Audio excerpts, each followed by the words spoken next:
Thanks for tuning in to the Drive On podcast, where we talk about issues affecting veterans after they get out of the military.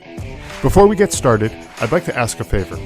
If you haven't done so already, please rate and review the show on Apple Podcasts. If you've already done that, thank you. These ratings help the show get discovered so it can reach a wider audience. And while you're there, click the subscribe button so that you get notified of new episodes as soon as they come out. If you don't use Apple Podcasts, you can visit driveonpodcast.com/subscribe to find other ways of subscribing, including our email list. I'm your host, Scott DeLuzio, and now, let's get on with the show. Hi, my name is Scott DeLuzio with the Drive On podcast. And my name is Earl Breon with the Bird of Command podcast. And we're doing a joint episode today where we're combining forces, and this episode will be played on both of our podcasts today. So we'll kind of do a little back and forth and kind of get to know each other, and we'll be able to tell you a little bit about ourselves. And if you're not familiar with us, you'll learn a bit about us through this episode and a little bit of what we got going on. So Earl, let's. I would say welcome to the show, but it is also your show as well. So we'll skip over those formalities, I suppose. We'll just say welcome to our show, right? Welcome to our show, right? Yeah. So let's kind of jump right in. We had been talking offline a little bit before we started recording, and we're talking about a few different topics, and I think all of these topics are really important topics that each of us has some experience with. But one of them that I thought was especially important is the topic of the transition out of the military. I know a lot of people get out of the military, and when they're in that transition period, it almost feels like a light switch is going off where they have this military identity. They're either a soldier or Marine or airman or, whatever the case may be. And then the next day they wake up and all of a sudden they're a civilian, and now they have to figure out how to go back and navigate civilian life. And you have kind of an interesting story about that. Would you mind, talking to us a little bit about that story and a little bit about how that went on for you? Yeah, no, absolutely. Thanks, thanks for asking, and I've shared this story, I think at the beginning of my podcast, but it's good to, revisit and for your listeners, my story is not kind of the stereotypical story that's out there right now where, we have a lot of, say, Navy SEALs and Force Recon and Rangers that are writing books, and they've got all these glorious medals and combat experience. I served pre 9/11. And my career was kind of abruptly cut short due to the anthrax vaccine situation. Essentially, I went through the medical board process because I was having some issues. And the Navy board came back and said, where you're in weather, you don't have to worry about passing out when you run. Well, being a Marine, you do have to worry about passing out when you run. And my CO made it very clear. And so he processed me for an administrative separation. So I went from being a Marine to being told you got 10 days and you're no longer a Marine. And I didn't have a lot of time to really process it. I wasn't looking forward to an EAS date. Luckily I got into some of the transition classes, and that helped me get a job in federal civilian service eventually. But in between, I had to stop. I was working at a faucet factory in northern Michigan, my wife's hometown. And it stuck with me there, like going from this rigid, structured kind of environment where you could rely on the person next to you to being in a place where, people showed up to work late, they took off early, and it grated on me. And then eventually get into the federal workforce, I saw some of those same things, right? And I'm like, this is your starting time. You're supposed to be here then. And I was working with a Navy veteran, and he's all like, son, you got to realize you're not in the Marines anymore. I'm like, well, dang it. Shouldn't everybody show up to work on time, right? That's something that you would think, right? Exactly, yeah. So it took me a while to come to grips with, he was right. I'm not in the Marines anymore. I had to kind of adjust my thinking. And I'll tell you, I'm kind of sad to admit that I took it a little too far the other direction, because it was like 4 or 5 years down the road, I was working with an Air Force veteran for the first time, and he's all like, you were in the Marines? I was like, yeah, why? It's like, well, you don't act like a Marine. And that stung, right? That Right, stung. right. Yeah, because once a Marine, always a Marine, right? Exactly. So, I struggled with that balance for a little bit of Sure, finding where, like in the civilian world, where that line of, not being the stereotypical Marine is versus being able to hold people accountable. for sure. Right. Yeah, and that's I think a struggle that a lot of people go through when they come out. I posted a question on a Facebook group a few days ago, just asking, what are some of the biggest troubles that people have when they get out of the military? And one of the most common things that people were posting was just dealing with civilians, and their mindset and their attitude about things, like you were saying about work and things like that. And the other was just that readjustment period and trying to find their place in the world, and the missing the camaraderie that you have in the service.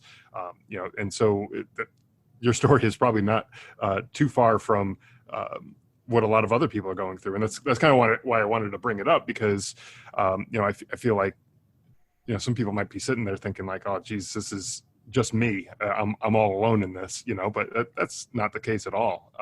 There's a lot of people who are going through this. So yeah, that's really a good background, on you and what, your situation was like when you got out of the military. Now, real quick, for my listeners, Sure. I want to give you the same courtesy here. Take a second, kind of, introduce yourself real quick, give your kind of backstory and who you are. Yeah, sure. So again, my name is Scott DeLuzio. My podcast is the Drive On Podcast. And I served in the Connecticut Army National Guard as an infantryman for about 6 years. I got in around 2005, late 2005. And for the most part, it was just the 1 week in a month, 2 weeks a year training that the National Guard does. And we had some state level things that we got called up for natural disasters and that type of thing, but nothing too crazy. And in late 2009, we were getting ready for deployment to Afghanistan. And I should preface this by saying that my younger brother was enlisted in the Vermont Army National Guard, also infantrymen, and our units fell under the same brigade. So despite the fact that we were in two separate states, we all fell under the same brigade, and that whole brigade was deployed to Afghanistan at the same time. So him and I both, we were located in different bases, different parts of the country, but we were both deployed to Afghanistan at the same time. So we get to Afghanistan in February 2010, and by August 2010, my brother was killed in action. And so that's a big part of my story and my background. After coming home, dealing with the mental health issues that just naturally come with being in combat, and also dealing with the grief of losing a loved one, and all the complications that came with that, is a big part of my story, and where I got kind of the incentive to try to help other people out, because it really wasn't easy for me those first few months, even the first couple of years after coming back home, with dealing with things like the stresses from combat, some of the moral injuries that you might have. We talked about that before we started recording a little bit, which I'm sure we can jump into that topic too, because that's kind of an interesting topic. Right. And dealing with all that stuff. And then the thing that really eats me up inside is seeing the number of veterans who are committing suicide on a daily basis. The company that I was in was fortunate enough not to have any combat related deaths over in Afghanistan. But since coming back home, we've lost several soldiers to suicide. And to me, that's just unacceptable. Like Right. there needs to be more going on, and more to be done about that. And that's kind of the basis for why I started the podcast a little over a year ago now. Is that I know there's people in the VA, there's people who are out there, mental health professionals who are well-meaning, they're doing their jobs, they're doing the best that they can. Maybe they just don't have the resources they need. Maybe they don't have the availability to help everyone and do all the things that they need to do. So I figured, I'm just one person. How can I reach the most people out there? And I figured, hey, start a podcast. It's pretty accessible. It's free for anyone to listen to, and I'll talk about things like what you talked about just in your little intro there. Talk about the transition periods, the struggles that people go through, and bring on real people, not people who have only experienced this stuff in the classroom. People who've actually experienced it in real life. Bring them on and talk to them in person. Talk about their experiences, what they went through, how they overcame these things, or if they haven't overcome them, like what they're doing to work on that to get through there, so that the people who are listening know that they're not alone, that there's other people out there who are going through the same things.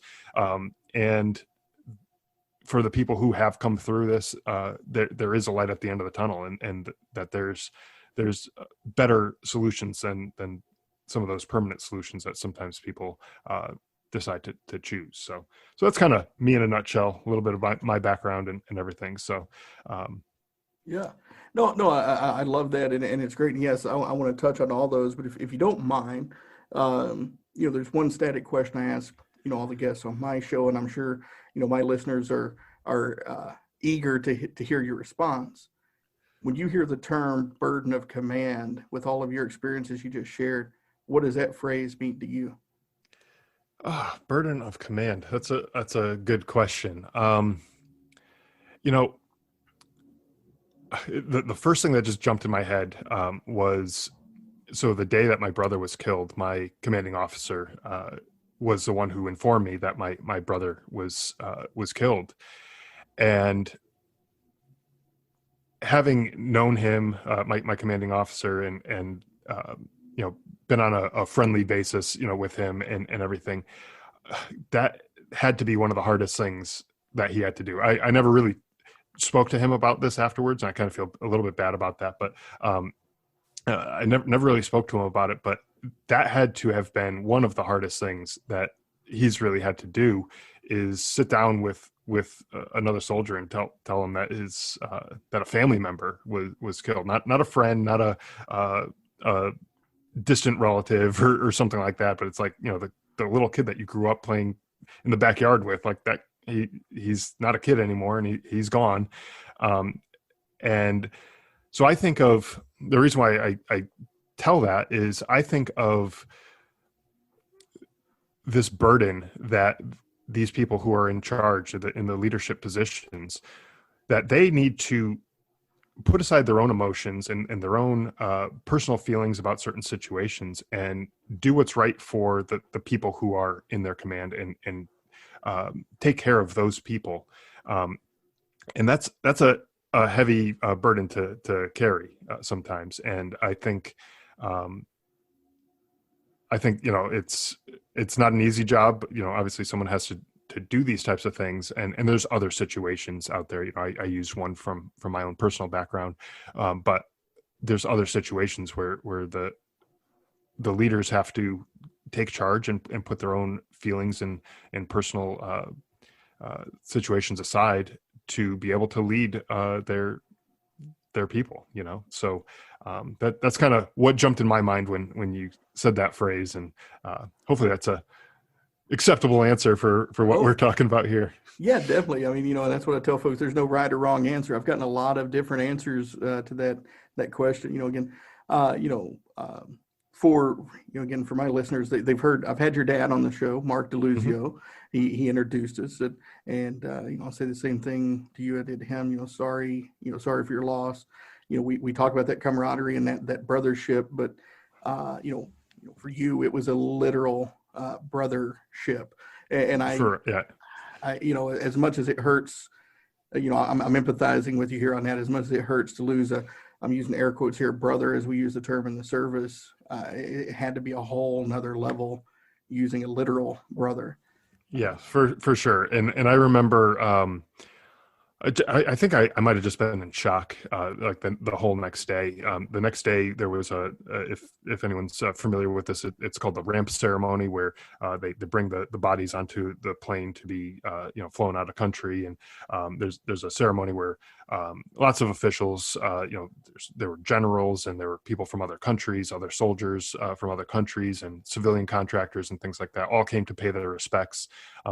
Think of it sort of like a wake, the way you traditionally would see that. But I was just in shock that day, and I had a complete lack of emotions. Like I wasn't sad, I wasn't happy, I wasn't angry, it just, like, emotions were just shut off, I think, for me, and it was a surreal kind of experience, going through all that. So anyways. Yeah, no, well, I don't want to hog up all the time, since we're especially this being a joint show. So Sure. where would you like to take the conversation next?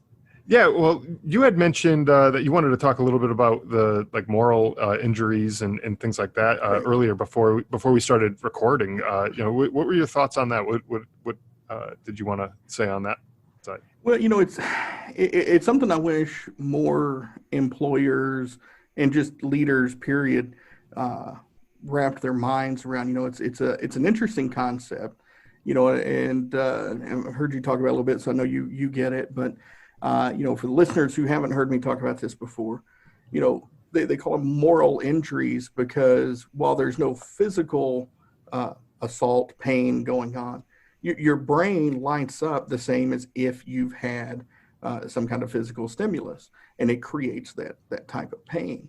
When we're talking about things like veteran suicide, you got to think that A, it's not all combat related. B, it's not all limited to the time in service. And C, it's real, and it's like any other injury, right? If you get a small fracture in your shin, that's not going to do much. If you get a second one, that's going to put you at more risk of total breakage. But as these things compound, you end up with a total breakage, and that's where we get folks who end up, as you mentioned, committing suicide, taking the ultimate way out. And especially in our world, in the veteran world, a lot of people, they think it's automatic, right? You were in the service, you were overseas, you've seen some stuff, you've got to have all this baggage, and I've heard employers verbally say, well, I'm a little hesitant to hire veterans because, the whole PTSD thing. Right. Well, not everybody has PTSD, and not all PTSD is combat related. You're just as likely to have somebody with PTSD because they were a victim of childhood rape or something like that, right? Even a car accident or something accident like that. You know what I mean? Like, you could get into an accident on the way to work, and then you have some issues where you can't drive down that street anymore because it just is too much for you to handle. And it's definitely not limited to combat veterans or veterans of any sort. Exactly. And it's just given the skill set, right, to be able to deal with that. Like you wouldn't tell a victim of sexual assault, well, I'm not going to hire you because you might have PTSD. So why would you say it to a veteran? Right. Exactly. And but it's a skill set that a lot of leaders need, is those empathy, right? And I think that's the thing that shocks a lot of people when they hear veterans talk about this, is it's why we use the term brotherhood, right? We love one another, right? Mm-hmm. And are you familiar with the works of Lieutenant Colonel David Grossman? I'm not, no, but okay. I am making a note now to check it out. Yeah. He's great. He's a I think the term that they coined for him is a combat psychologist. He's an Army veteran, and he really studies, like, the question that got him going was, how can one human being kill another human being, right? Mm-hmm. And he goes through the whole thing, and he's got all these statistics. He shows that all through history, even in war, humans will go out of their way to not kill another human being, even in combat. He talks about all these instances from the Civil War where the rifles were double loaded and they weren't used. They'd find them on the battlefield double loaded. Romans not using the gladius the way it's supposed to. They were taught to stab instead of slash, but they would slash. Going back to that with that brotherhood, right? What he talks about, we saw a sharp increase in PTSD rates going from World War II, and there was a slight increase in Korea, but there was a sharp increase in Vietnam. And he says that the really big difference in there was mobility, right? After World War II, arguably, soldiers saw much, much worse atrocities, whether you were in the European or the Japanese theater of the war. You saw more terrible things than what you saw, even as bad as Vietnam was, right? Mm-hmm. The difference was that camaraderie.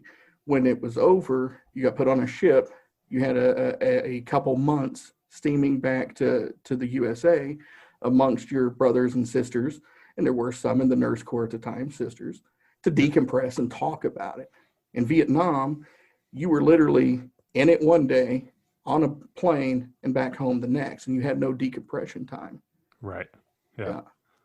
And that's something that people are seeing these days too, where they're coming back from overseas and they're not getting the the time to have that decompression. At least maybe not a sufficient amount of time for that decompression. And I think that's something as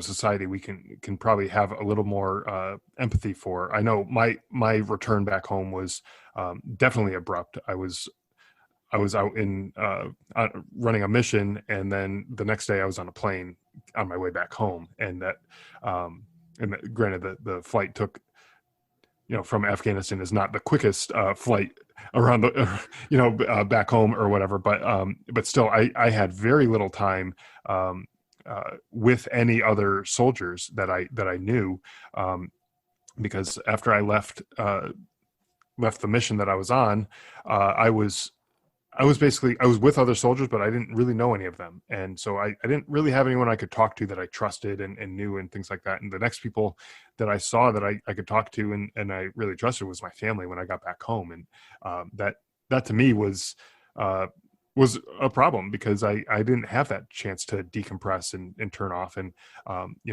when you're in a combat environment, you're on alert 24/7 pretty much, and you're in that always on, always ready mode. Your head's on a swivel. You're looking for potential problems, and then you come home and people might expect you to just flip that off like it's a light switch, and you really need a dimmer. You need something to slowly turn it down to a lower level, and you need to be able to handle that with people that you trust and know and who also have been through the same experiences as you. And so that's very true. Yeah, no, and I mean, and that's extremely valuable, and again, myself, right? I was pre 9/11. I never saw combat. I had a lot of training, just in case it ever happened. But, even though I'm a veteran, I'm never going to fully identify with that.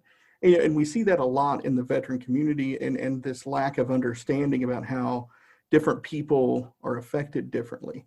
What I always get a kick out of, and I'm not sure if you've noticed this, but the fireworks holidays, 4th of July, things like that.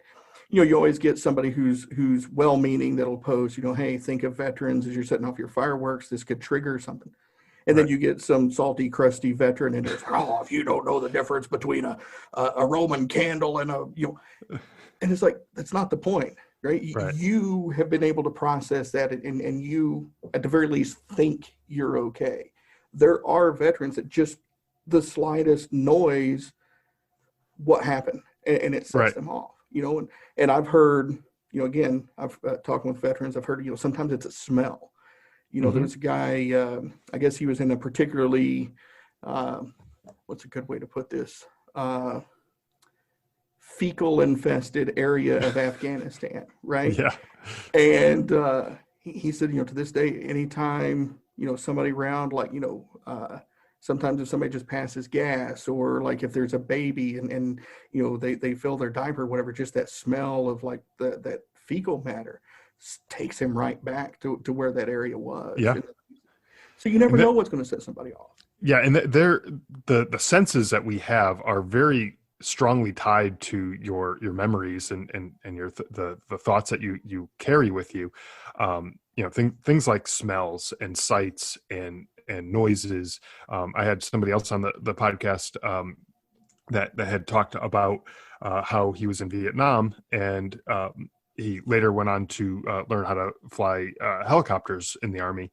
And he was on a training mission where he was flying the helicopters, a live fire training mission, and the sounds of the guns going off and the explosions of the missiles and everything else that he was shooting off triggered a PTSD attack on him, and brought him back to being in Vietnam, where all these explosions and gunfire and things like that were going off. And it was really really hard for him to go through all of that and live through that.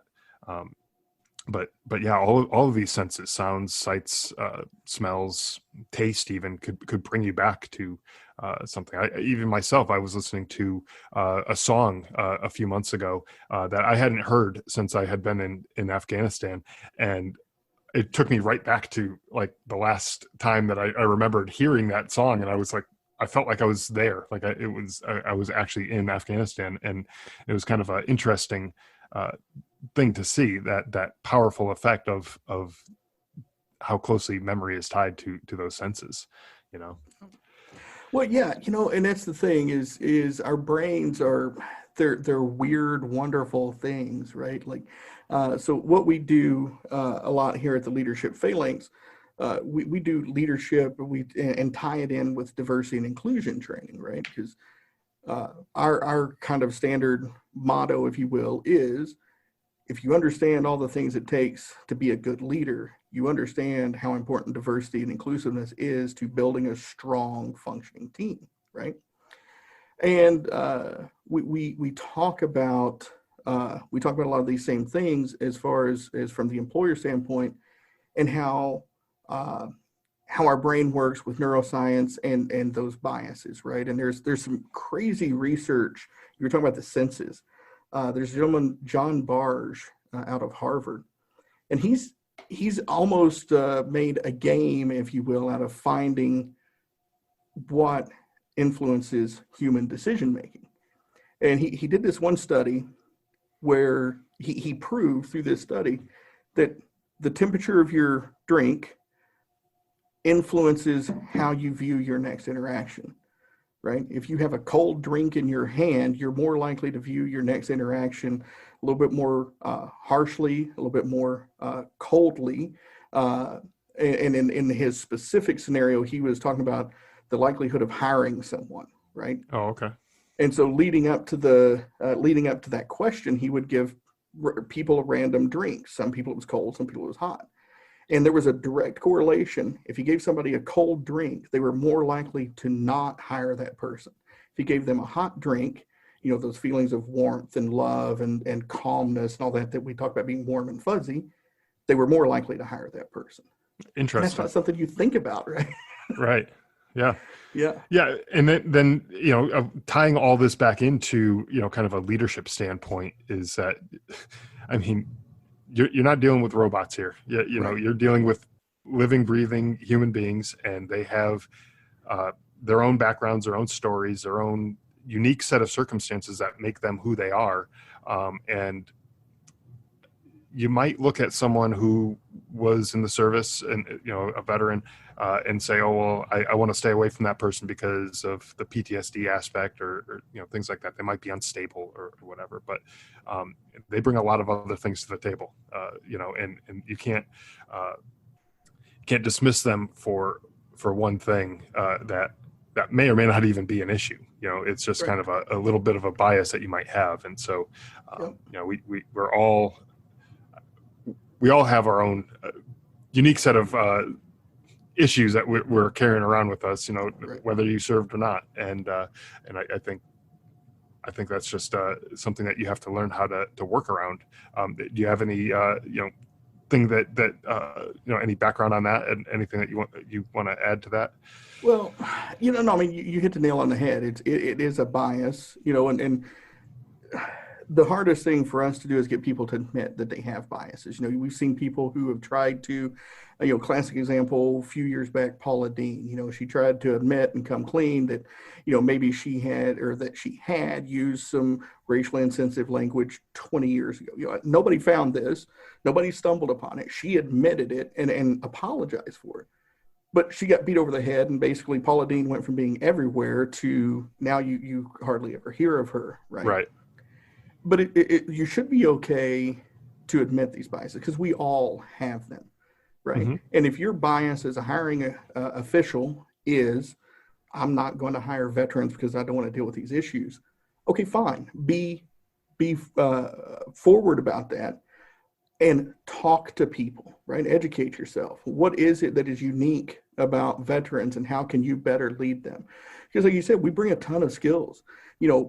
Every one of us, we have, as we talked about in the opening, right? There's a set of standards that we love to live up to. We're going to show up on time. We're going to do the job to the best of our ability based on the guidelines that are set out in front of us. And we're going to bring a set of leadership skills to the table that most of the people on your team, whether they have a college degree or not, have never been exposed to, right? I mean, for instance, you take an IT in the Marines versus an IT straight out of college. That IT out of college is going to be good, but you're passing up on a lot of experience, leadership, adaptability, all of these things. And companies like Google, right? Google just did this whole over the past 6, 7, 8 years on their hiring practices. They've stopped looking at GPA. They've stopped looking at your level of degree and all that, right? And they look for, are you dependable? Are you adaptable? Can you get along? Do you have teamwork skills? And they've shown that those are much more valuable and much better indicator of somebody's success as an employee. And we bring all of those things to the table. Most. Yeah, for sure. Yeah. Well, there's going to be exceptions for every rule, but I think you're right. You hit the nail there on the head. That most of us will be coming out of the military with those types of leadership traits. And one of the other things too that I don't think a lot of people realize, I know this is true in the Army.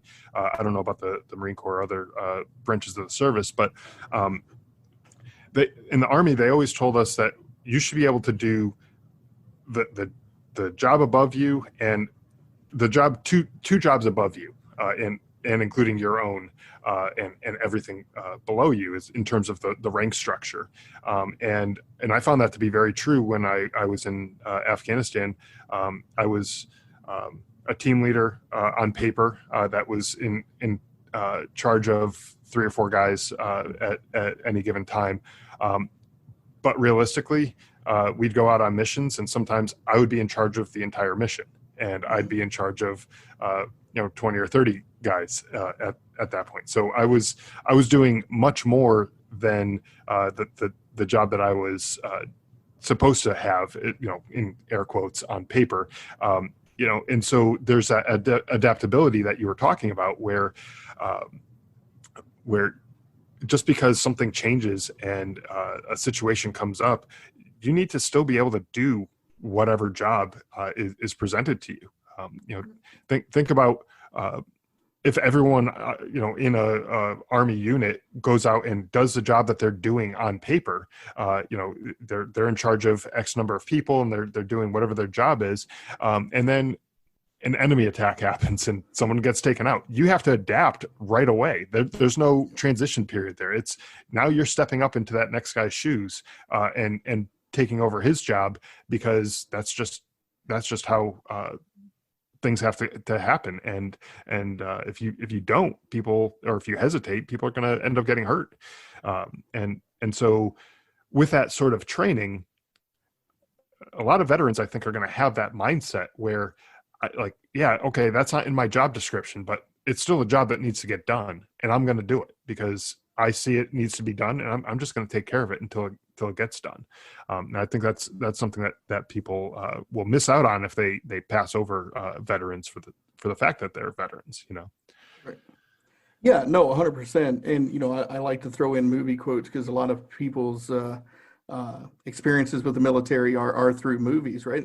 And for the folks who are kind of having a trouble maybe completely grasping what Scott's talking about here, they have that great scene in the movie We Were Soldiers with Mel Gibson, where they're doing the landing for Air Cav, and like he just walks up to the skid plate and he slams the sergeant on the chest, says, "You're dead," and he points to the corporal and says, "You're in charge. What do you do?" And he hesitates. And he smacks him in the chest. Says, "You're dead." And he points to the next guy and says, "Okay, he's dead. What do you do?" And yeah, you've got to be willing. We do the same thing, in the Marines. We talk about everybody's a leader, and we're supposed to hold each other accountable. Yeah. And and it's true, right? And I think that's another thing in the civilian world where it's kind of an irony, right? Because yes, we have a rank structure. We're supposed to respect the rank and the command, but and maybe the Army is a little bit different, but in the Marines, if you see somebody, it doesn't matter if you're a private and you see somebody who's not doing something right, you have a responsibility to look out for them and say something. Right. And in the corporate world, they're almost it's almost a religious, we're going to stick to the chain of command. And if you jump it, it's this cardinal sin.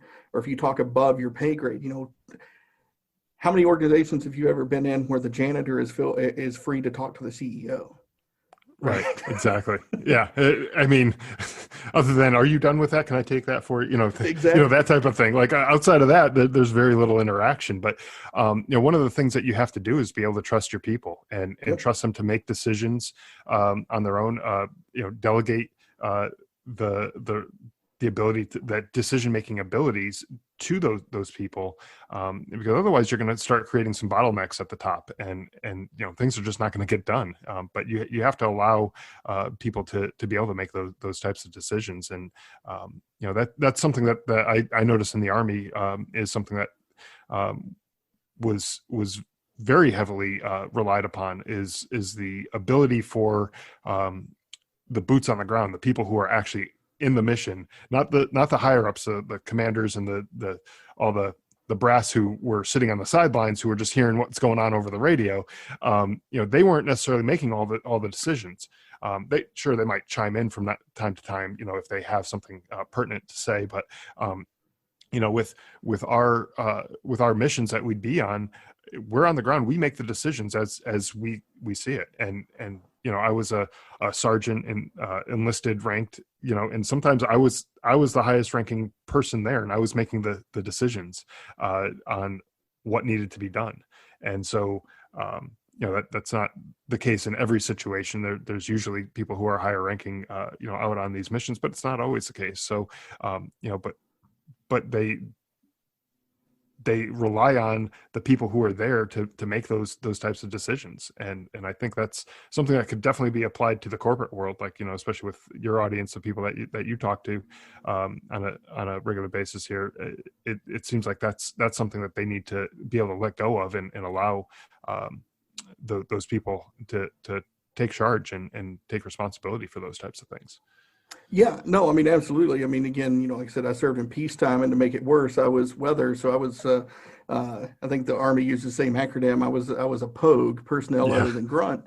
And, but you're right. I mean, even in my situation, I was in weather, and I was in Biloxi when Hurricane George hit. Here I am, a 19-year-old, just freshly promoted. No, I hadn't even been promoted to Lance Corporal yet. I was still an E2. And it was my turn to do the brief to the major general, 2-star Air Force general in charge of the whole base. And my responsibility was to give him a brief on the hurricane track and make a recommendation on what we should do with the millions, maybe even close to $1 billion worth of materiel and personnel we had on base. Mm-hmm. Not many corporations are going to invest that level of authority in somebody who has been with the organization less than 6 months. And in some cases they shouldn't, but in some cases they should. Right. Because in that instance, I briefed out what was going to happen, and we were able to bug out and lock things down and get aircraft out. And Biloxi took pretty close to a direct hit, and it was the right call. He could have easily, look, I'm a major general. I'm the CEO of this thing. Come on. Yeah. What do you really know? Come on. Yeah. Right. But he listened, and again, I think that's the thing that a lot of people don't get about military service is, yes, the rank is there for, like you said, for it's almost more of an administrative purpose, right? Everybody has the same responsibilities and on the same mission and looking for the same things. And you have to have that boots on the ground. I mean, just imagine, if you get into an altercation, right? And well, hey, this machine gun nest isn't where Intel said it was. I'm going to have to adapt the plan. Let me call HQ. HQ's got to call CENTCOM. CENTCOM's got to call the Pentagon.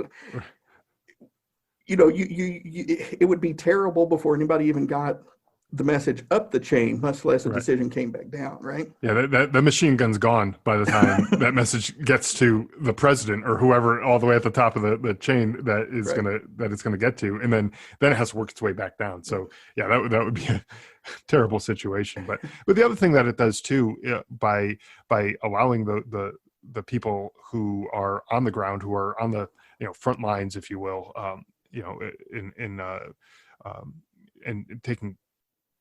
being able to take responsibility and make their own decisions it makes them take ownership of the situation too.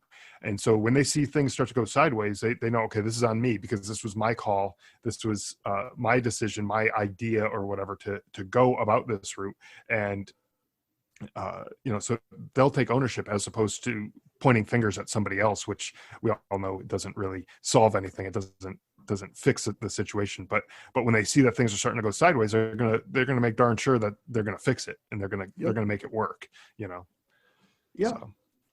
No, 100%. And I get pushback on that. When we're talking to folks, they're like, well, I don't have people on my team that I can trust at that level. Well, that's your fault. You don't have those people. That's the leadership problem. Yeah. If you don't have those people on your team, you did a shitty job of putting your team together. Right. Or training your team. Maybe you have a bunch of junior people who are not capable of doing that, but they need the training. Yep. So invest in the training. Get them the training that they need. If they need experience, get them the experience. Hold their hand for a little bit to get them trained up to the point where they can make these decisions, and you're confident that I don't want to say that they're going to make the right decision because you can't have an absolute 100% guarantee of that all the time, but that they have the ability to make the right decision. And if they don't have that ability, then like you said, you made a poor decision in creating that team. Right. And there's we kind of poked fun at Navy SEALs earlier, but there is a Navy SEAL, Jocko Willink. Him and his friend Leif Babin, they wrote the book Extreme Ownership. Fantastic book. It's a fantastic book, but even he had to go on this mission afterwards. Because what happened was a lot of people read the book and they heard extreme ownership is I need to say it's my fault. And you had a lot of people going to say, it's my fault, I take ownership. And he had to go, that is kind of what I was saying, but you still have to do kind of what you're talking here. You still have to do that analysis. Sure, it's your fault. As a leader, you should have put the team together. You should have made better decisions. You should have given better instructions. You should have done all these things. But you have to go deeper and figure out why. And where you failed the team. And even if the team failed, like we're talking about here, even if Tommy didn't do his job, you still failed because you didn't understand Tommy's capabilities and you didn't put him in a position to succeed. You put him in the position to fail. Yep. And so, that's the thing with ownership. It's not just, it's my fault. Yes, it is your fault, but do you understand why it's your fault? It's a question my wife asks me all the time. Do you understand what you did? Right? And that goes back to the whole thing where wives are much, much smarter and better leaders than we give them credit for, right? For sure. Absolutely. You're not going to catch me saying anything other than that. So, but I mean, it's the truth. Do you understand what you did? When our wives ask us that, we feel challenged. I mean, I know I do when my wife asks me that. It's like, well, of course I do, but I really don't. And in my mind, I'm like, I have no clue. But when we talk about ownership, it's not just saying yes. It's saying yes, and I'm going to figure out what went wrong, and I'm going to take the responsibility to make a corrective action moving forward. As you mentioned, do I need to train somebody up more? Did I do a terrible job at what the expected outcomes were going to be? Did I just pick the wrong team? Did I not understand? We'll go back to the moral injuries and tie that in, right? Did I not understand that Johnny's dad is in stage 4 cancer and could die at any second, but yet I put a high stress task on him that's not the time to put people in high stress situations. Right. Exactly. Yeah. That's for sure. A great point. I don't think people think about that. They look at, they might sit on I don't want to say a pedestal or whatever. They might sit there looking, kind of wargaming and look at all the pieces of their puzzle and looking at them at the individuals that they have on their team as tools, a means to an end to get a particular job accomplished or a job done. And they may not be thinking of, oh, well, like you said, Johnny's, dad is going through cancer treatment and he's probably stressed out, or his wife just had a baby and he probably didn't get a lot of sleep the night before. Those types of things. Like you gotta, these are people. Like I said before, we're not dealing with robots here that are just tools to accomplish a job. So, yeah, and veterans, right? One of the reasons veterans have some of the stigma that they do is the homelessness piece, right? There's a large segment of veterans that are homeless. Well, why? Well, when you go back and you look at how in the early stages of the global war on terror, the standard method of treatment was here, take a fistful of pills until the pain goes away. Yep. And we're just going to keep giving you a fistful of pills. And then you get people addicted to pills. And then you realize, hey, it's not a good idea to get people addicted to pills. And so we're going to stop giving you pills. Now you've got a whole bunch of people who are addicted to opioids, but now they have no way of getting opioids. Well, you don't take the time to fix the addiction that you created, right? Right. And then you just expect them to fend for themselves, right? Yeah, it's the law of unintended consequences, right. where you're trying to fix one thing and you don't look 2 or 3 steps down the road to see what the problem, what problems are going to end up coming up from all of this. So yeah, so yeah, I mean it's there's a lot of things. This will show my nerdy side, right? I was a big Star Trek fan, and they talk about tri-level chess on there, right? Well, we got a lot of people, especially when it comes to these types of issues, they're playing checkers when it's a tri-level chess kind of game. Okay. Yeah. We need to do some deeper thinking and deeper understanding, and that's why shows, like Drive On, like I've listened to several episodes, haven't listened to every one, but your show Drive On with some of the guests and some of the topics you've talked about, it is a great service, and I really hope and believe that some veterans have heard that and hopefully made some better decisions because of the information you shared. So appreciate you doing that and taking that opportunity. Yeah, no, I appreciate that. And even for people who are not veterans, who are like we're talking about here in a leadership role, where they might have veterans on their team, or they might have people who are going through a stressful time. Maybe it's grief or the loss of a loved one, or some other situations that they're going through. The topics that we talk about on my podcast might help bring some understanding to the human side of things. And really, I'm trying to reduce the stigma around the mental health topics and other, things that traditionally, like I know growing up, I'll just suck it up and deal with it and move on, with whatever it is. That, I mean, in some cases, yeah, you kind of just got to suck it up and deal with certain things. But there's other situations where that's not the right attitude to have. And there might be a fine line there, but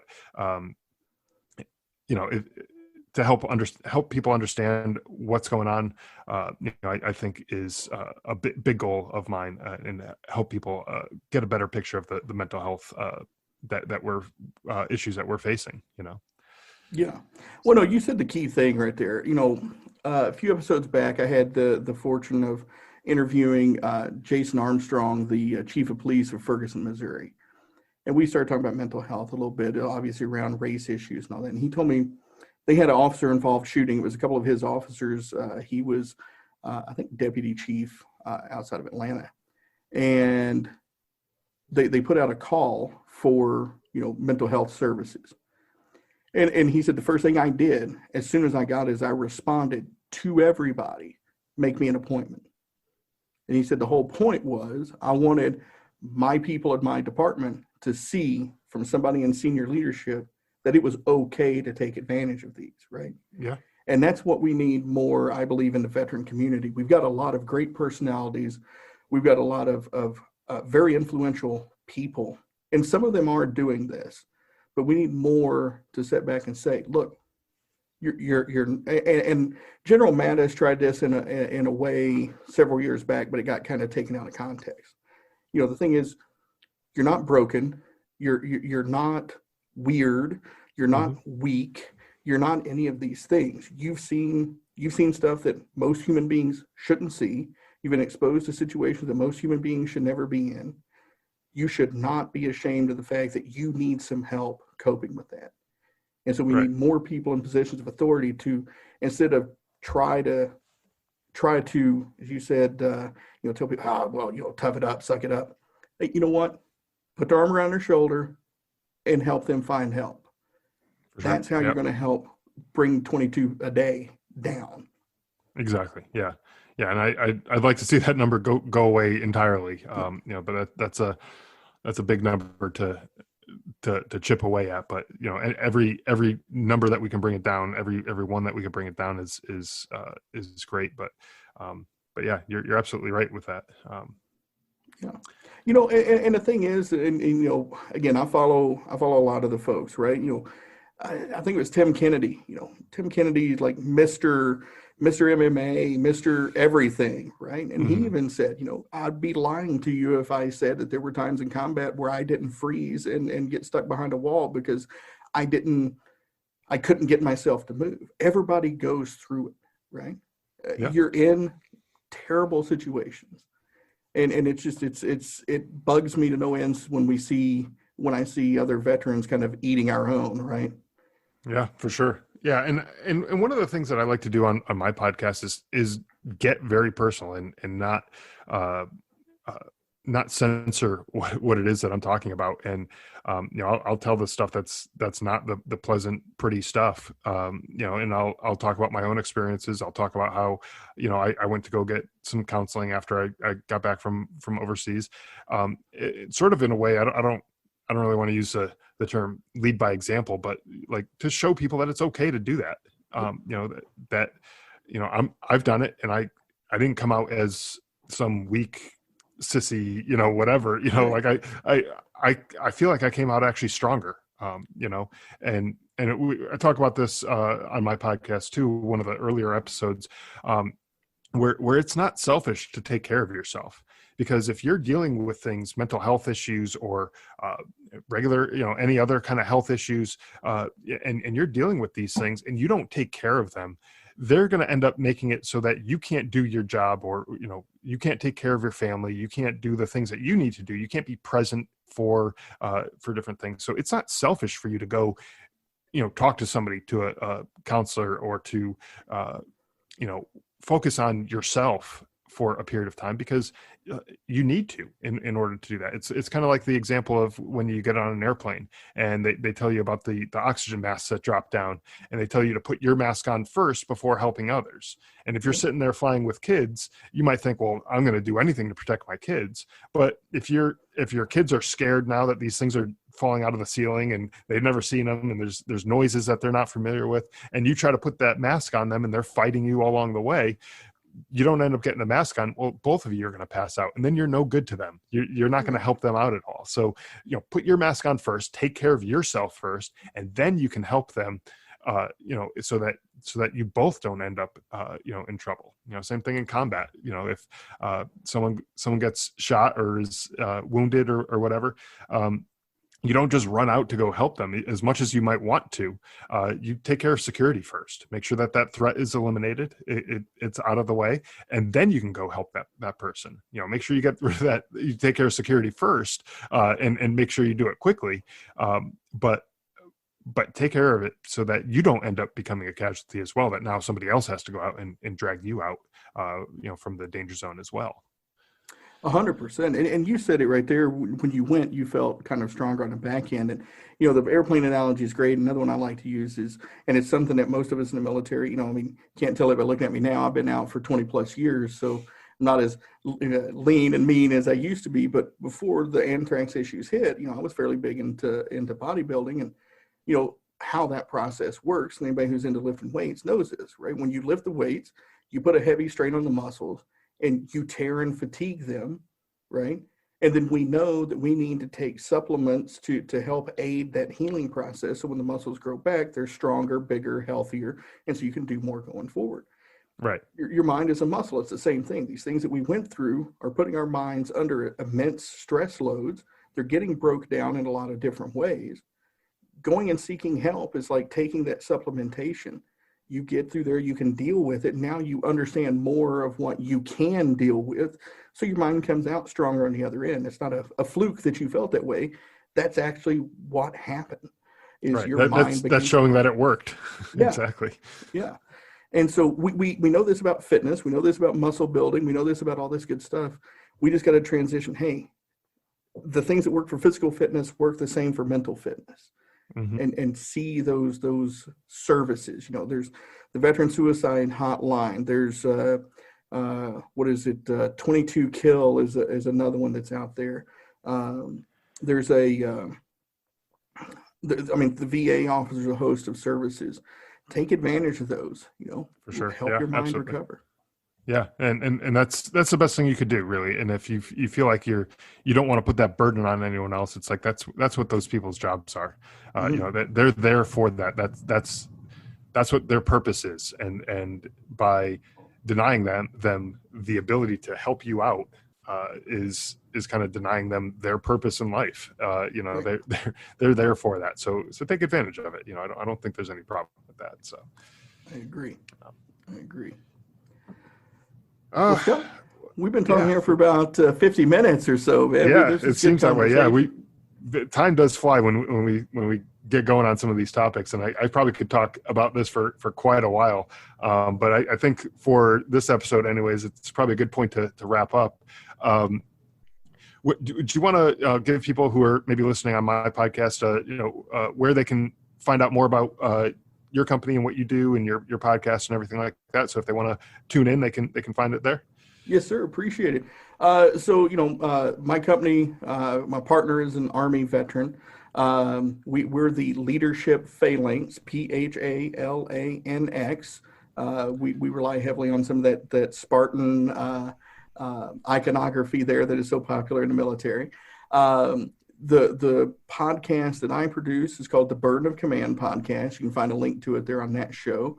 And if you want to reach out to me, typically on my show, I give out burden.command, but given what we're doing, burden.command@gmail.com.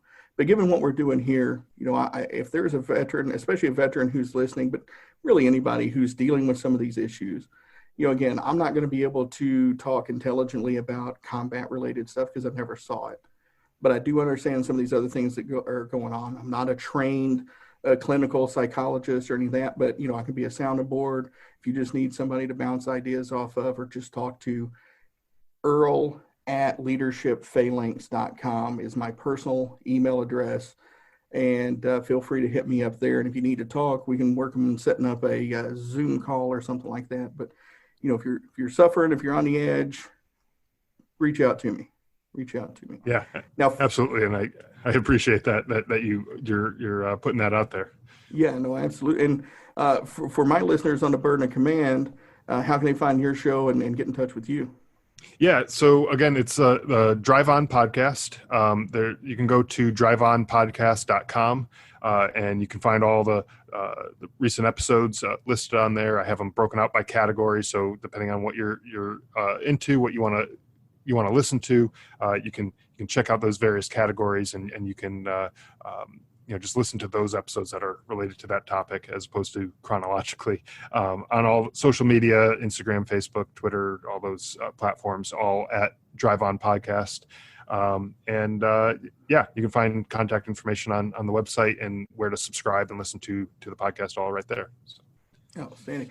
And please, listeners, make sure you do that for both of us. Subscribe, rate, review, do all that good stuff. I don't think people who don't do podcasts, they have a hard time understanding how important that really is, right? It And does, yeah. with the algorithms, Scott's had some great guests. Every time you rate and review one of those shows, it gets them more exposure, and same thing on my show. So please do that for us. We'd really appreciate it. For sure, absolutely, yeah. That would be a huge help to do that. So, thanks again, Earl, for joining me, and I'm glad to be able to join you as well. It was a great conversation.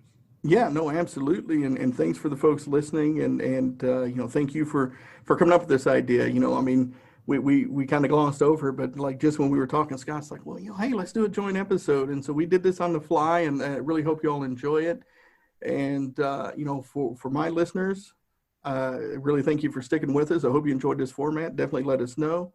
And on my side, I'll just sign off with, I look forward to speaking with you again in the next episode. Thanks for listening to the Drive On Podcast. If you want to check out more episodes or learn more about the show, you can visit our website, driveonpodcast.com, or on Facebook, Twitter, and Instagram at Drive On Podcast.